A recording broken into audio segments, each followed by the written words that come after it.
Gianluigi Buffon, nama yang sangat familiar bagi pencinta sepak bola. Ia adalah salah satu kiper terbesar dalam sejarah sepak bola, dengan karir luar biasa yang berlangsung selama 28 tahun. Sejak debut profesionalnya pada usia 17 tahun bersama Parma hingga pensiun pada tahun 2023, Buffon telah mencatatkan lebih dari 975 pertandingan serta 429 clean sheet. Ia juga mengoleksi lebih dari 20 trofi bergengsi, termasuk 10 gelar Serie A, dan yang paling bersejarah adalah trofi Piala Dunia tahun 2006 bersama timnas Italia. Namun, di balik sederet pencapaiannya, ada satu hal yang terus menjadi perdebatan, yaitu kegagalannya meraih trofi Liga Champions. Buffon mengamati karirnya di Parma, klub yang menempa bakatnya. Debutnya di Serie A terjadi pada 19 November 1995 saat Parma menghadapi AC Milan. Momen itu sangat bersejarah karena ia berhasil menjaga gawangnya dari kebobolan. Dengan performa gemilangnya itu, Buffon segera menjadi pilihan utama. Puncak kesuksesannya bersama Parma terjadi pada 1998 hingga 1999 ketika klub memenangkan Coppa Italia dan juga UEFA Cup. Dengan 200 penampilan selama 6 musim, Buffon menjelma menjadi salah satu kiper terbaik di Italia. Pada tahun 2001, Juventus merekrut Buffon dengan nilai transfer sebesar 52 juta euro, menjadikannya kiper termahal saat itu. Di Turin, Buffon langsung menunjukkan kelasnya dengan membantu tim meraih Scudetto pada musim pertamanya. Namun, impiannya untuk meraih trofi Liga Champions tak kunjung menjadi kenyataan. Salah satu momen paling menyakitkan terjadi pada 2003 ketika Juventus mencapai final tetapi tetap kalah dari AC Milan dalam adu penalti.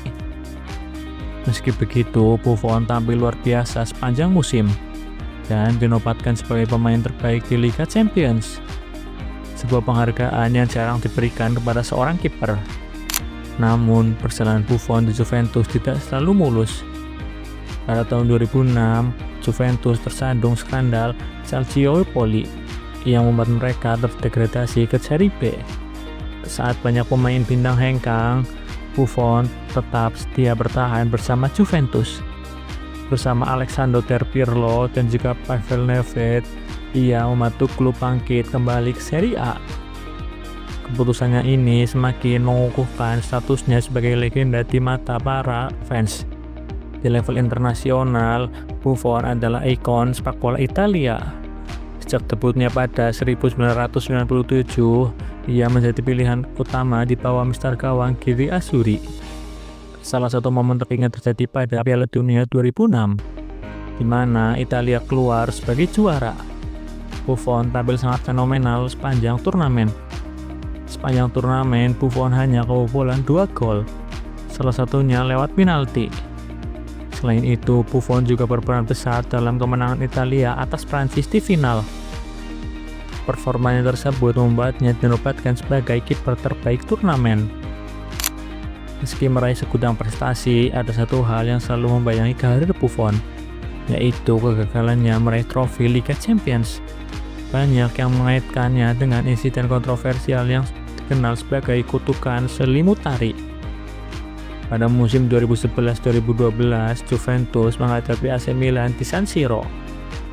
Milan unggul lebih dulu melalui gol Antonio Nocerio. Kemudian Suli Muntari mencetak gol kedua dengan sundulan. Namun, wasit tidak mengesahkan gol tersebut karena menganggap bola belum melewati garis. Meskipun tayangan ulang menunjukkan sebaliknya. Buffon yang saat itu menangkap bola di garis gawang tidak mengakui bahwa bola telah masuk. Sejak saat itu, cerita tentang kutukan Buffon di Liga Champions pun mulai beredar. Meski hanya mitos, fakta bahwa ia gagal meraih trofi tersebut semakin menguatkan legenda urban ini. Pada tahun 2018, setelah 17 tahun membela Juventus, Buffon mencari tantangan baru dengan bergabung ke PSG. Meskipun hanya bertahan 1 musim, ia sukses membawa PSG meraih gelar Ligue 1 dan Coupe de France. Namun hatinya tetap terpaut pada Juventus. Ia memilih kembali ke Turin pada 2019, meski hanya berstatus sebagai kiper cadangan. 2 tahun kemudian, ia mengambil keputusan besar dengan kembali ke Parma, klub yang membesarkan namanya. Meski sudah berusia 43 tahun, Buffon masih menunjukkan kelasnya di Serie B. Pada tahun 2023, Buffon akhirnya memutuskan untuk gantung sarung tangan setelah menolak tawaran menggiurkan dari klub-klub Arab Saudi. Ia mengakhiri karir dengan catatan luar biasa, lebih dari 2 dekade terlevel tertinggi, loyalitas yang tak tergoyahkan, dan statusnya sebagai salah satu kiper terbaik sepanjang masa. Meski tak pernah mengangkat trofi Liga Champions, legasi Buffon tetap abadi. Namanya akan selalu dikenal sebagai legenda sepak bola Italia yang tak hanya terdapat di lapangan, tetapi juga dihormati karena dedikasi dan semangat juangnya.